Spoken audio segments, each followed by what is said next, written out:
Welcome to the ProfServ Traction Podcast, dedicated to exploring how professional services and technology businesses break through the ceiling. Here's your host, Steve Preda.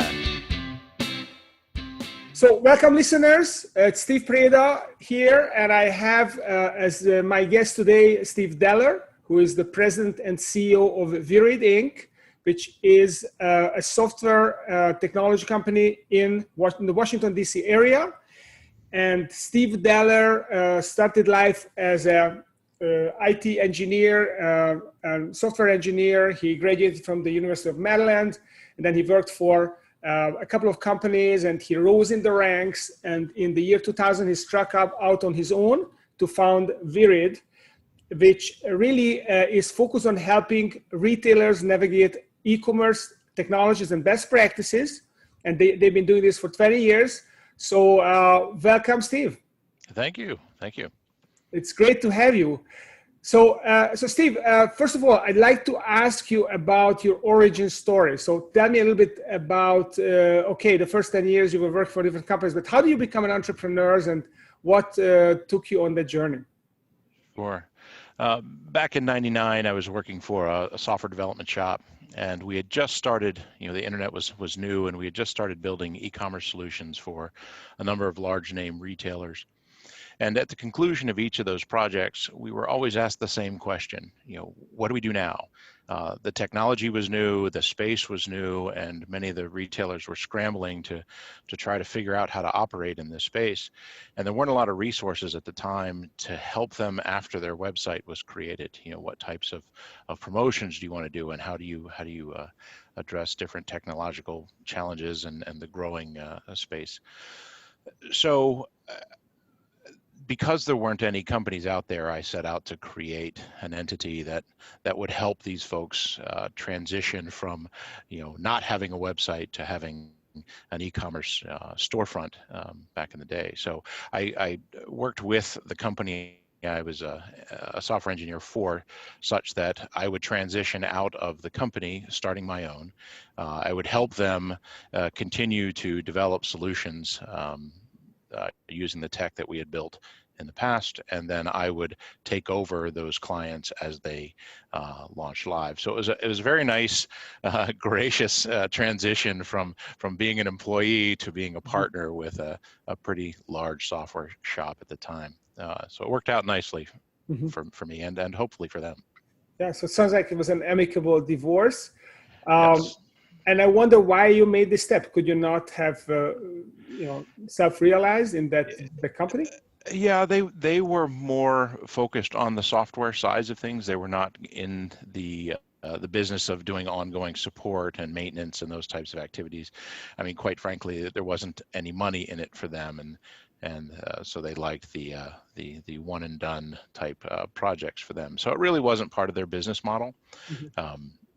Along the way, they one of the brick and mortar malls, the Chelsea Simon Property Group, created this online version of that support where they would go out to their various brick and mortar tenants and provide this commerce solution for them as an extension of their brick and mortar rents. But they decided they didn't want to be in that business either. So there were a lot of perhaps false starts or repurposing of their vision, and we just thought we would take advantage of that. It made sense to us at the time. We kept hearing the same things. It felt like there was a niche in the industry that we were filling. Okay, that's really interesting. So that was 20 years ago. So what has changed in the last 20 years? Well, yeah, what we learned is probably what many of the other businesses before us had also learned, is that there isn't a lot of money in the services side. It's kind of a commodity, and we found that our revenue model was very cyclical. It had ebbs and flows, and it was very difficult to maintain an ongoing business. We have recurring expenses every month, but work would come in the holidays, and when new large initiatives would come up, and it was very difficult to predict. And so we then sought to add to our offerings in addition to the services and just ad hoc software development type activities. We decided to build our own product that we could build on top of. That was it would give us a recurring revenue model. It gives us more predictable results. We knew our platform inside and out, so we knew what the capabilities were and weren't, and that helped us quite a bit. So your company is kind of a mix of a professional service firms, because you provide consulting with your product, and also a technology development firm. So what's special about running a professional service firm and also a technology firm? So yeah, that actually created its own challenges for us, just because what we did didn't really fit along the lines of what everyone else did. You focus on what a professional services company does, and that's only part of what we do.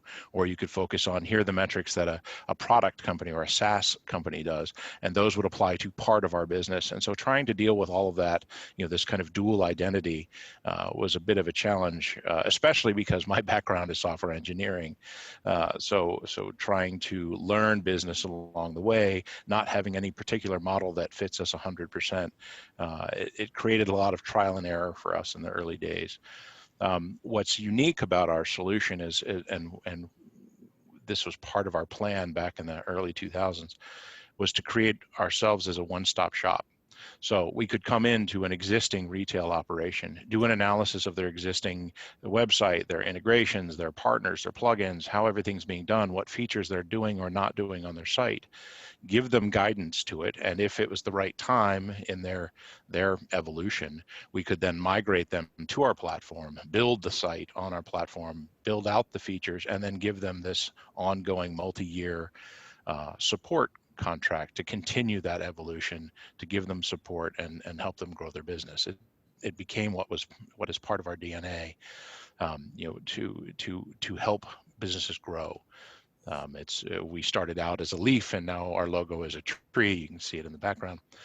So that is our own evolution from a leaf to a tree, but that's what we like to do for our clients. We take folks and move them along their growth trajectory until either they succeed or are bought, or move on to even larger things. So how much of your work is actual consulting? So how much do you rely on people diagnosing and giving specific advice on to people's specific problems, as opposed to implementing a software product in their business and essentially servicing that product? As a line item on it, our consulting business is probably small. I would say less than 10%. That said, with all of our existing customers, we are continually consulting. We meet with them every week to talk about initiatives that are in progress, what's coming up. They often present to us with challenges. We've seen this on this site. We're trying to solve this problem. We want to do this type of promotion. What do you think? And so we're frequently asked to consult, on a weekly basis with our existing clients. So in that regard, we are consulting a significant portion of our business. The implementation side of those actually becomes less than the part where we're thinking through problems and working through with our various clients. We like to think of ourselves as a bit of a staff augmentation, so we're a member of all of our teams, our client teams. And they look at us, the ones that are really deeply embedded with our company look at us as those extensions. When they're talking with a new vendor, for example, they'll pick up the phone and ask us to sit in on that call and kind of be an observer and help them vet out whether or not that's a technology they want to embrace, or whether they should ignore it for its snake oil components. So it's a great feeling to be part of something. So not only are we growing our own company, but we're helping our clients grow, and we share in their success. Can you share with me and our listeners a success story where you kind of started working with a company a very long time ago, and you managed to get them to the next level, maybe multiple levels? Yeah, I think probably a great one is the company Journeys. They're a sort of a skater-themed shoe company. They focus on that kind of demographic. When we first began discussing their e-commerce shop. It was back in 2004, I believe. They didn't have an existing e-commerce presence. We went out and helped them build it on, back then it was the platform as a software developer we were building on top of, and then later we migrated them to our own platform, and they're still a client of ours today, and they've grown from $0 in revenue to a significant amount. I can't share the the dollar amounts, but they have a massive following. And then in this current environment, as their stores, they have well over 1,200 stores. Wow. As those stores closed down, all of that traffic shifted to the website, because that was the only place you could buy shoes from Journeys. And our site was able to take on that load and carry them through that time until their stores could start to reopen again. Wow, that's amazing. It's going to be a highly stressful transition for a client to suddenly lose their main channel of sale and needing to pivot overnight to online. Indeed, it has also opened up some new opportunities, in having to exist in this environment where you can't have people coming in and out of your stores. We have built capabilities in our system that make things like curbside pickup, buy online, pickup in store, those types of tech available to really the mid-market merchants. Typically, that's only available in the higher end, massive scale retailers. And so we built in those types of capabilities and then reached out to the folks of ours that were really struggling and came up with ways for them to quickly transition to that, especially with the states that didn't open along with everybody else. Some of our clients had stores only in that state. So as other folks were opening up around them, nationally, they were stuck. And so they were allowed to have employees in the store, but not customers. And we have a couple, success stories with those just recently. And now many of our other clients are seeing that we have these great features available, and they're trying to figure out how to implement those, in their supply chain so that they can do curbside pickup. Mm-hmm. As That's well. interesting. What is your vision of where e-commerce is going for retail? I think my answer to that would have been a lot different a year ago than now. I think that with a lot of folks operating at a home and being a little reticent to go out to brick and mortar stores even as states start to open, I think that the e-commerce side of things, being able to order and have things delivered to your home, is going to increase, as well as being able to, some of this contact-free delivery where you drive down to the store and somebody brings it out to your car and places it into your trunk, and there's no real contact there. I think those are going to be significant going forward, at least for the next 5 years. I think even after everywhere opens, there will be some folks that are eager to get back into the mall environment, but I think there's still going to be quite a few that don't want to have quite that level of contact. So building those types of capabilities into our platforms and allowing merchants to do both, I think will really help a lot, and it'll become the norm. Interesting. Well, I wonder how COVID is permanently changing the retail landscape. Do you think there's going to be some permanent shifts? Yeah, I'm sure there will be some impacts. It's hard to guess. We're already hearing that there are different strains of this virus that are coming out now after the first round has come. So I think it's going to be around for a while, and that just our culture and the way of operating is going to consistently have an impact from this particular virus, and it's going to cause consumer behavior to be different. But at the core of it, people still need goods and services, and so we'll have to come up with ways that kind of cater to the differing needs of the consumer, whether it's in-person contact or contact free or no contact at all. Mm-hmm. So how will retailers compete with Amazon? I mean, Amazon has such a dominant position, and they have the free shipping. They do. I think there's still something to be said about buying from destination sites. Journeys is one of them. They have a genre and a theme around what they sell and how they operate, and people like to buy from that merchant. There's a bit of a comfort, safety, and community that surrounds some of these brands. Not all of them. There's also some challenges with Amazon retailing to a merchant, because Amazon takes such a significant percentage of sale. So it's difficult for them to operate, especially if their margins are thin, in Amazon's environment, because it's very price competitive, and so they have to strip themselves down. There isn't any money to be made.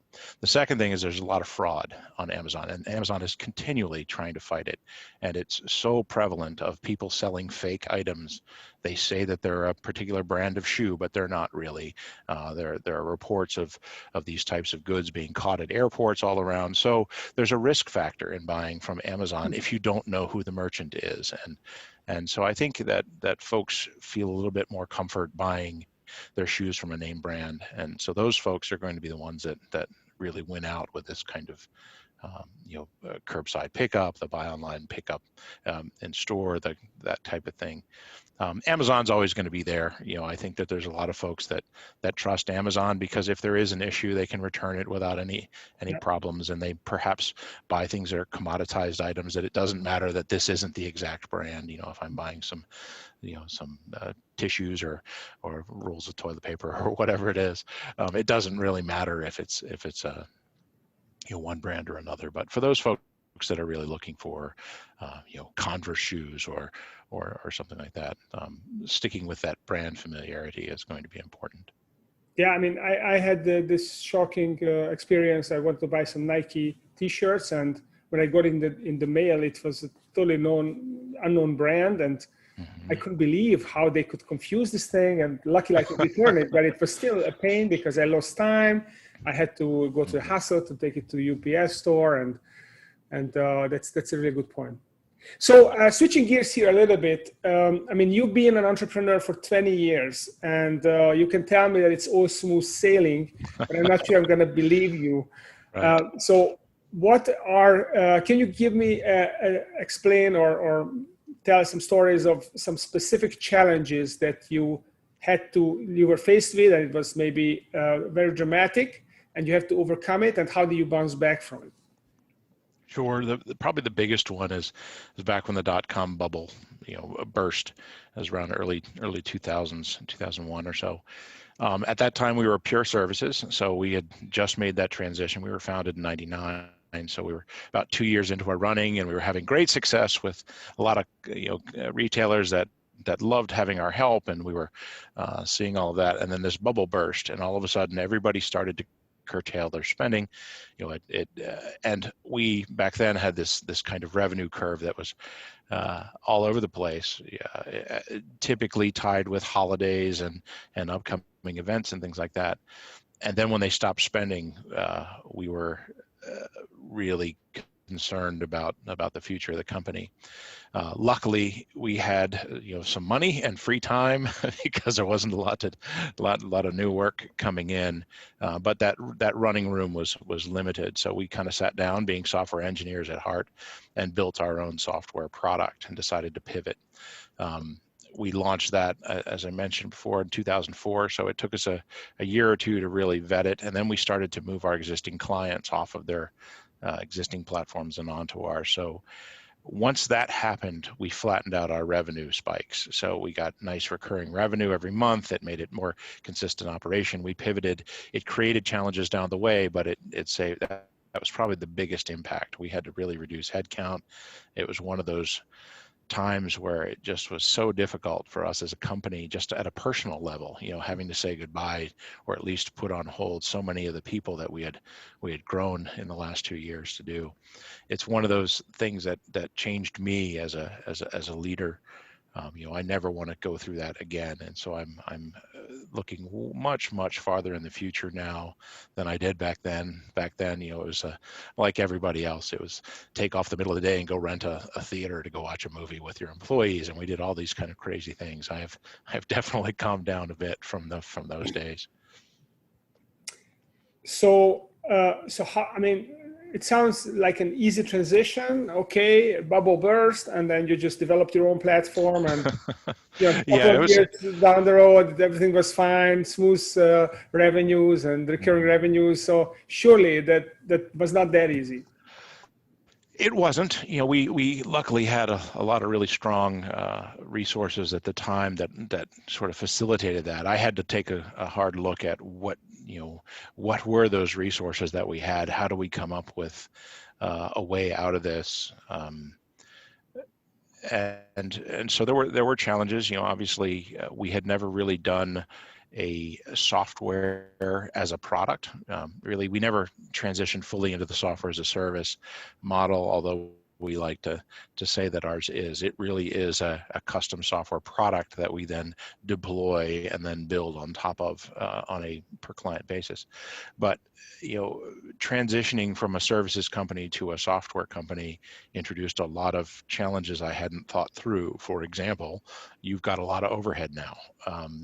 Historically, when we did work, we could bill for that time. Yep. Now I had to figure out research and development hours and how many resources am I going to need, and now general support type things, Q&A, websites, documentation, all of those types of things that go with a software product. And then within the company, figure out how those communications are going to operate, because we've got a team of engineers that are building on top of the platform and a team of engineers that are maintaining the platform. How do we facilitate communications? We are still part of the same company, but we don't want to silo those communications such that we're kind of at each other's throats. So those were some of the things, and I won't say that we're perfect. We're still fighting them every day as new things come up, but those were some of the things I didn't realize we would have issues with when we jumped over that hurdle. Okay, and who did you lean on? So during that period when you were growing the company, who were your role models? How did you who did you? I don't have a particular role model. I try to look at as much as I can and assimilate elements from as many business leaders as possible. I've looked at Gates and Jobs and some of the things they've done. They had two different approaches to a similar challenge in terms of one focusing really on that customer experience and what would they expect the software to do, and trying to implement features that we used to use the term excite and delight. We try to think through that customer experience. In our case, it's a B2B type product. So what would our merchandisers or our retailers or our advertisers expect the system to do, and how would they like it to work? On the other side, in terms of the Microsoft is a bit of a buy versus make kind of thing. Are there technologies that we want to actually try to build a competitor to, or do we just want to embrace them and roll them into the products? There were a lot of other folks that I looked at in terms of just mostly reading. I didn't spend a lot of time following the leader, but there are a lot of great authors out there that have written some analyses of what good businesses look like and what made them successful over other businesses. And so I try to read as much as I can and adapt what everybody is saying to my particular instance. So it's no secret that I like to invite EOS-run companies here on this podcast, and you've been doing EOS for almost a couple of years now, maybe 18 months in. Why did you decide to implement EOS? What was your trigger? Well, like I mentioned, when I go through sort of my own vision quest, I look at a lot of different authors and try to read as many things as possible. Gino Wickman was brought to my attention, and some of his writings, and when I read through the book Traction, everything seemed to click. They all made sense. Many of the readings that I had done on my own were captured in there, disseminated, and made clear. In addition, he had taken it to the point of, how do I implement these things? These are all great to read, but how do you really use any of this stuff? And so as I kind of went down that journey and read through the book, all of the things started to click. And so I decided that really made sense to follow a lot of these applications of various different authors. And I started to implement a couple of them on my own, things like, how to organize your meetings in a more efficient and focused manner, and those types of things. And at some point we realized that we should just, embrace the entire tool suite, make sure that everybody is on board and kind of paddling in the same direction. And then we sought out an implementer to help us transition into that. Just because it's one thing to read the books, but it's much quicker path to success, I think, to have somebody kind of guiding you along the way. Mm-hmm. Yes, I think in today's age, essentially information is so ubiquitous, and it's so any information is available at the tip of our fingers, and it can actually be confusing to read all the books. So I myself had this confusion a lot of times, that I read a book, I got really excited about it, and I started to read another book, and then I was trying to figure out which parts should I implement of that book before I move on to the next one. And you can get to a point where you're absorbing a lot of information, and instead of having more practical knowledge, you actually have more confusion as a result. Right. And I think what EOS really is doing, and thanks to its longevity, EOS been around for now 20 years, started around the year 2000 when Gino created the system. It took him about 5 years for him to perfect it, to take it to the point where other people could implement it. And now we've been doing this for 20 years. And essentially, both the process of streamlining it and weeding out bits that didn't work as well, and tweaking bits that did work but were not perfect. I think we got to a point where it's a pretty close to perfect framework. And because it's become so known, people now have it. It has the trust with entrepreneurs, so that they know, okay, 9,000 companies have implemented this, at least with an implementer, probably 10 times more. They trust the system, and that's what makes it. I think that's what makes it work. If people were unsure whether it was a good system or not, they wouldn't follow the book exactly, and then it wouldn't work as well. So there's this kind of a catch-22 in this. So in terms of EOS, I mean, how has it helped your business so far? It has helped a significant deal.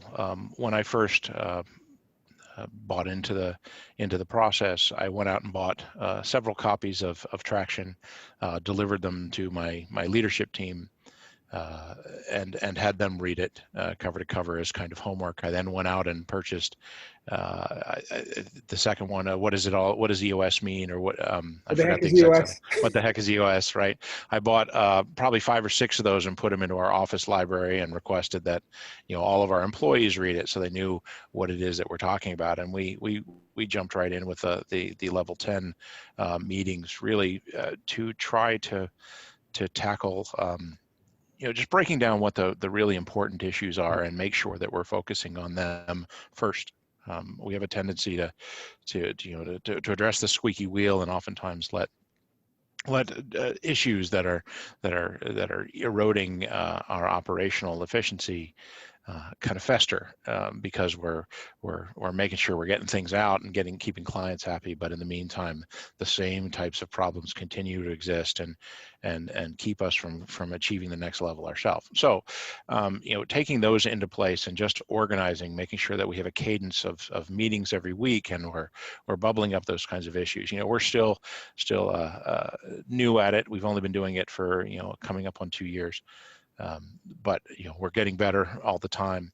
The second one is I think the rocks are important for us at the team level, is making sure that we've got buy-in from a team as to what we're all going to try to accomplish in a little longer period of time, over 3 months.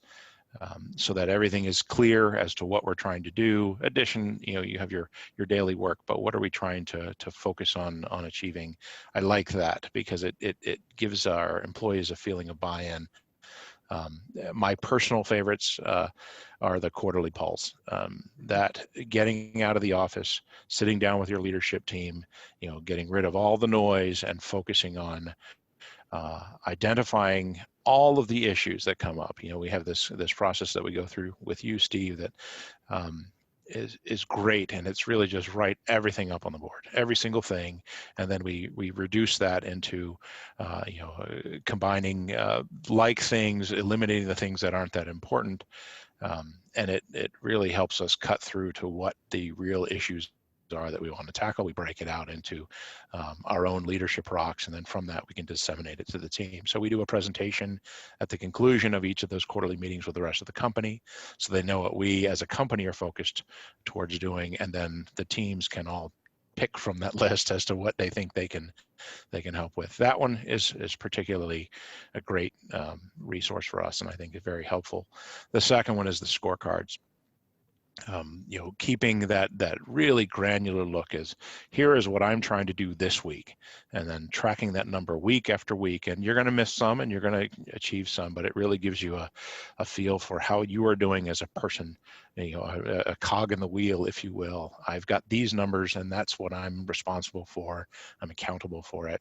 And here's how I'm doing. So every week, and everybody else knows around you, whether you're hitting your numbers or whether you're falling short.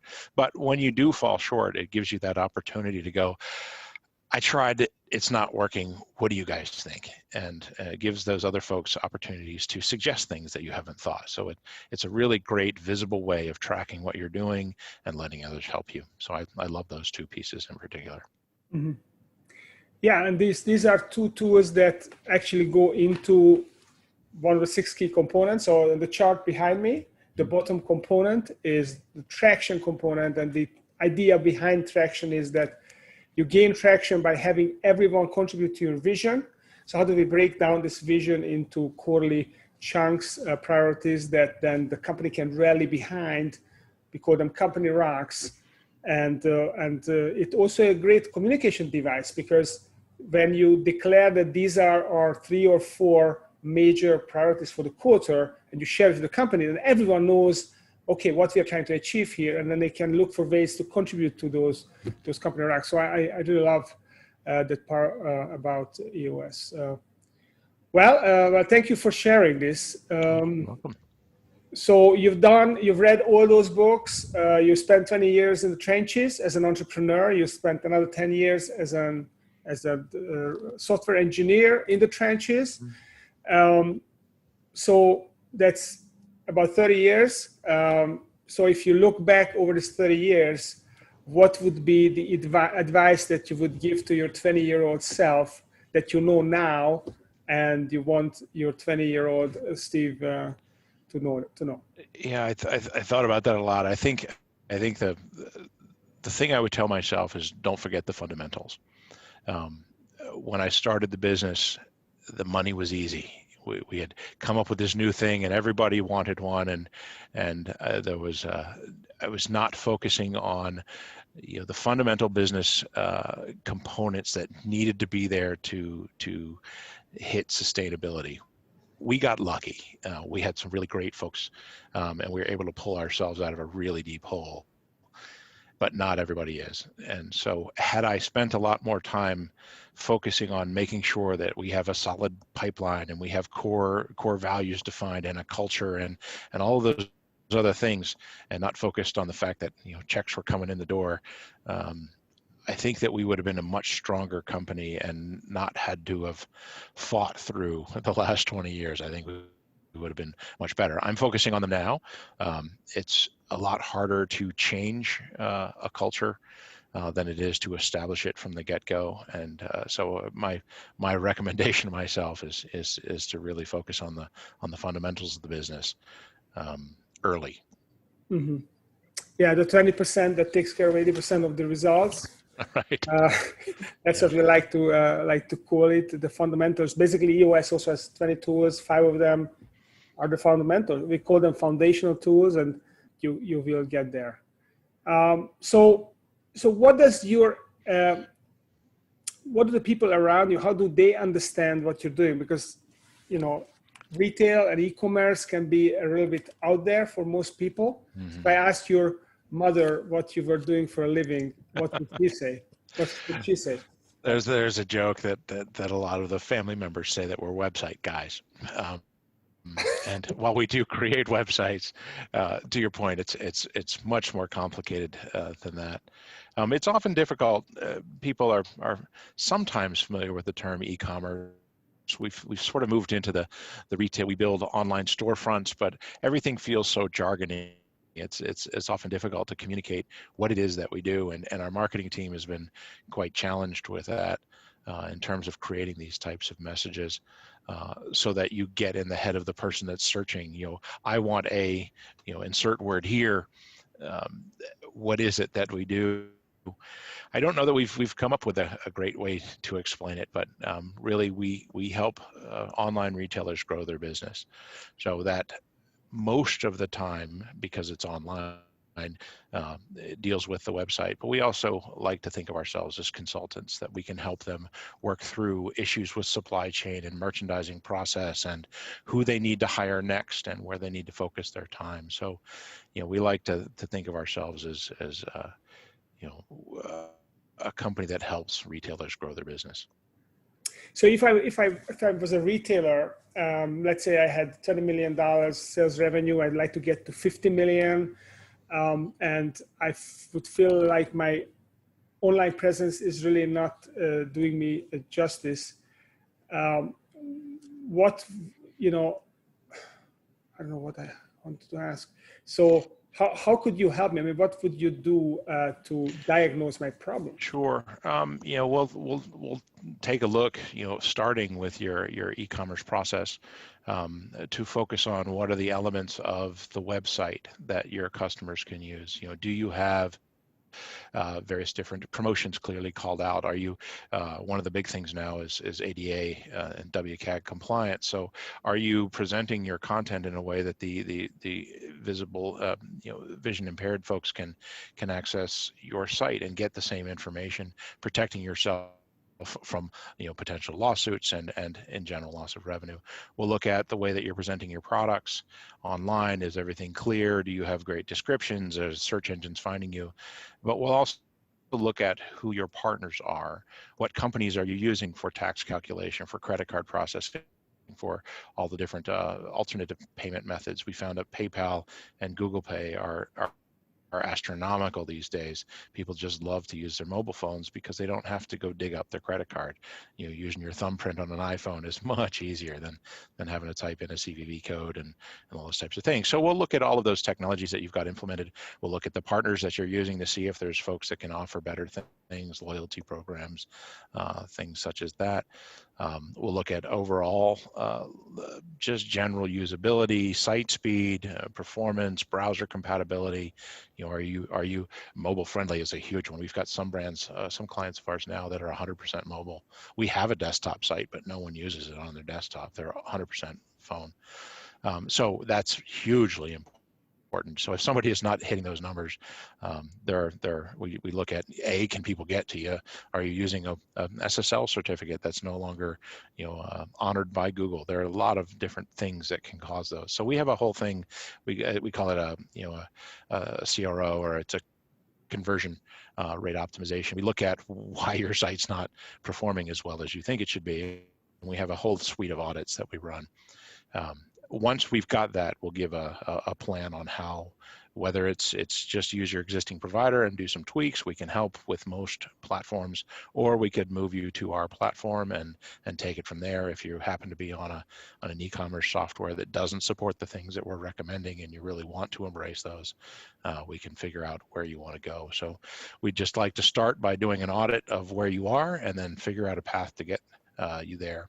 And we do this with our existing clients ongoing. So every year we do a review of what we've achieved this year, what we think we should focus on next year, and then kind of map out that path on when we should tackle each of those things. Yeah. So that sounds like similar to EOS process, that you knock out all the issues and then you prioritize and you set them up, knock them down, make them go away forever. And when they come back, then you deal with them. Exactly. That sounds fascinating. Well, Steve, I really enjoyed our conversation. So if someone wants a great website, a retail company, where can they find you? Yeah, I mean, the quickest way to find it is to go out to our website and just we have a chat. We can get you online with one of our folks immediately. If you want to talk with me, they can put you in touch with me most easily that way. Yeah, that's probably the best way to start. Virid.com, so they just go to Virid.com. Virid.com and they find you through the chat, or Yep. they shoot your email. You also are on LinkedIn. We are. I'm on LinkedIn. I'm on Twitter as well. There as well. Dynamics. So, yeah. Well, Steve Deller, President and CEO of Virid Inc. Thank you very much for coming on the show, and we'll be back next week with another entrepreneur telling their story. So, thank you. Thanks for joining us. This was the ProfServ Traction Podcast with Steve Preda. To learn how your professional services or technology business could break through the ceiling with EOS, visit tractionequity.com.